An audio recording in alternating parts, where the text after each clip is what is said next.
Hurmatli komissiya a'zolari, Zulfiya nomidagi davlat mukofotiga talabgorni tanlash va ularning hujjatlarini taqdim etish tartibi to'g'risidagi Vazirlar Mahkamasining 731 sonli qarori o'tgan yili 1-noyabrda tasdiqlandi, 24-yil.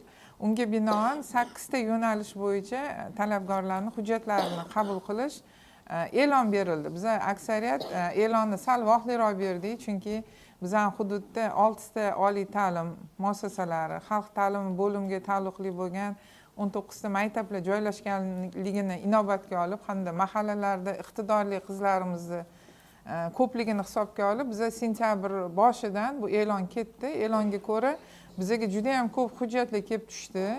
Aynan o'sha hujjatlar 8 ta yo'nalish bo'yicha qabul qilinganda ularni ichidan saralab olganimizda 18 tasi o'sha aytilayotgan talabga mos tushganligi uchun 21-oktyabr kuni G'afur G'ulom nomidagi madaniyat saroyida biz ular bilan o'sha o'zlarini iqtidorlarini namoyish qiladigan nizom asosida o'sha chiqishlarni ko'rib chiqdik.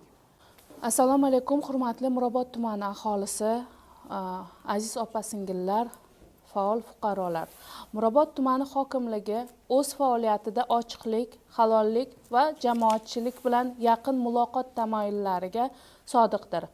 Biz uchun sizlarning faol fuqarolik pozitsiyangiz, tuman hayotiga befarq bo'lmaganingiz o'ta muhim. So'nggi kunlarda ijtimoiy tarmoqlarda Zulfiya tanloviga oid holat yuzasidan turli muhokamalar bo'lmoqda. Shu munosabat bilan holatga izoh berishni lozim deb topdim.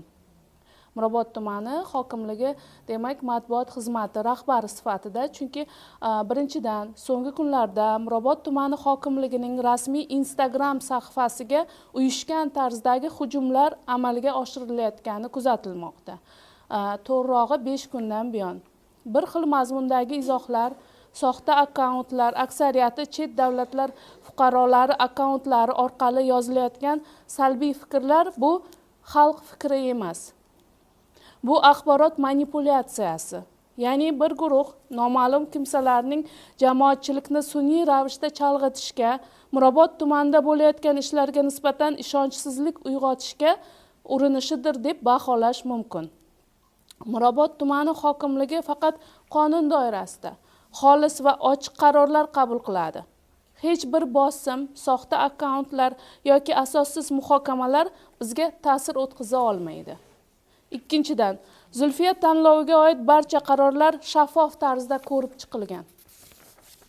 Bu haqda mana hozir tuman oila va xotin-qizlar bo'limi boshlig'i hurmatli Feruza Vohidovna demak ma'lumot berdilar. Hozir yana ham to'liqroq ma'lumot beradilar. Bu jamoatchilik uchun bu izohlar muhim deb hisoblayman. Chunki biz doimo hisobot beruvchi, ochiq va mas'uliyatli tashkilot sifatida faoliyat yuritamiz. Uchinchidan, rasmiy sahifamizdagi hujumlar va bot faoliyati sababli fuqarolarimizga to'g'ri axborot yetkazish maqsadida vaqtinchalik izoh yozish, ya'ni kommentariy yozish funksiyasini yopib qo'ydik. Bu so'z erkinligiga emas, spam va soxta ma'lumotlarga qarshi himoya chorasidir. Bizning asosiy maqsadimiz Mirobod tumanini demak tinch, farovon va zamonaviy hududga aylantirish.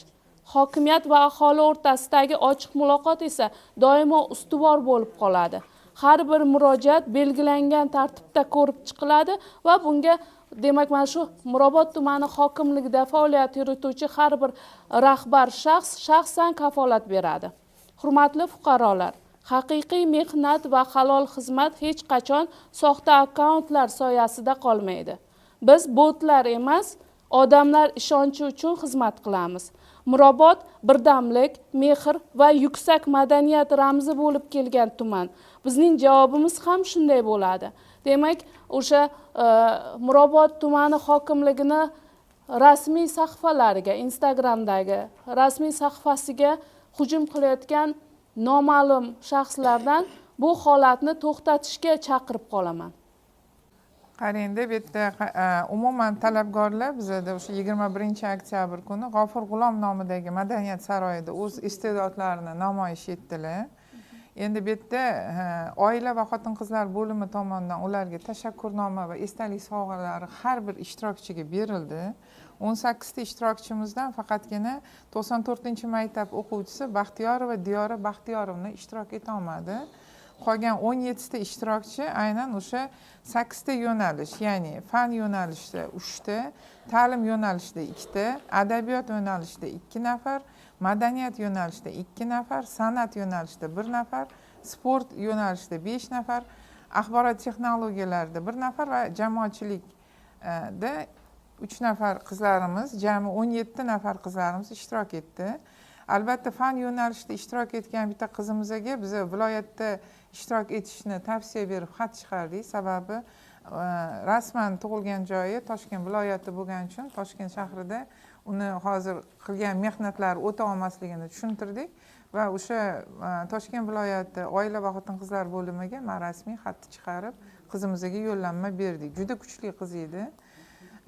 Qolgan qizlarimizni mana o'sha yo'nalishlarni komissiya ko'rib chiqib baholi qudrat bilan o'zini yo'nalishi bo'yicha to'laqonli o'sha kerakli bo'lgan ballarni yiqqan, xalqaro mana 731 sonli o'sha Vazirlar Mahkamasini aynan o'sha qarorida hujjatlarni o'sha ko'rib chiqilishi asosan o'sha xalqaro miqyosda bilan ishtiroki, keyin oliy ma'lumotli bo'lsa-da, hozir juda ham xotin-qizlarimizga keng imkoniyatlar yaratilgan. O'sha magistratura, doktorantura, ordinaturada o'qiyotgan qizlarimizni o'sha ixtirolariga ham e'tibor berilishi aniq to'xtalib o'tilgan. Haqiqatda 17 ta qizlarimizni barchasi kuchli, lekin o'sha hujjat bizada asosiy o'rinni egallagani uchun Hojiboyeva Malika Bonu Ravshan qizini sport yo'nalishiga, Jo'raboyeva Sitora Ahror qizini madaniyat yo'nalishiga, Yoziyeva Shahribonu G'ayratullayevani ta'lim yo'nalishiga, Abdurayimova Hafiza Alanazarovnani adabiyot yo'nalishiga, Jamolova Aziza O'rinbek qizini fan yo'nalishiga va Uzoqova Mohiyaxon Tuyg'un qizi boshida bizada aynan fan yo'nalishida o'zini chiqishlarini qilib berdilar, lekin qizimizni to'liq o'sha yo'nalishi IT bo'lgani uchun komissiyani tavsiyasi bilan Uzoqova Mohiyaxon Tuyg'un qizini o'sha IT yo'nalishiga yo'naltirdik. Albatta har bir tanlovdan keyin demak savollar ko'p bo'ladi. Juri a'zolari o'sha tanlov yakuni bo'yicha masalan kimdir qarshi bo'lishi mumkin, to'g'rimi? Qaysidir demak g'oliblikka erisha olmagan nomzodda savollar bo'lishi mumkin va tanlov o'tkazilgan kunning o'zida barcha savollarga javob beriladi. Hammasi shaffof bo'ladi. Barcha ishtirokchilar demak ota-onalari, jurilar, keng jamoatchilik ishtirokida o'tkaziladi. Men o'ylaymanki, botlar orqali emas, mana biz har doim muloqotga, demak savol-javoblarga ochiqmiz. O'sha ishtirokchilarni ota-onalari yoki o'zlari kelib, agar tushunmagan joylari bo'lsa, mana 501-xona har doim ochiq, hokimiyat eshiklari har doim ochiq. O'ylaymanki, kelib o'zlarining savollariga yoki e'tirozlariga izoh olishlari mumkin. Bu o'zini e'tirozini turli noqonuniy yo'llar bilan bildirish yoki keng jamoatchilikni chalg'itish orqali demak Mirobod tumani hokimligi faoliyatiga qandaydir bir xalqda, keng jamoatchilik o'rtasida ishonchsizlik uyg'otishga qaratilgan bu hamma holatlarni men noqonuniy va asossiz, bu uchun ham aniqlangan taqdirda albatta biz kiber jinoyat guruhiga hali murojaat qilamiz agar lozim topilsa. Demak, bular barchasi noqonuniy deb hisoblayman.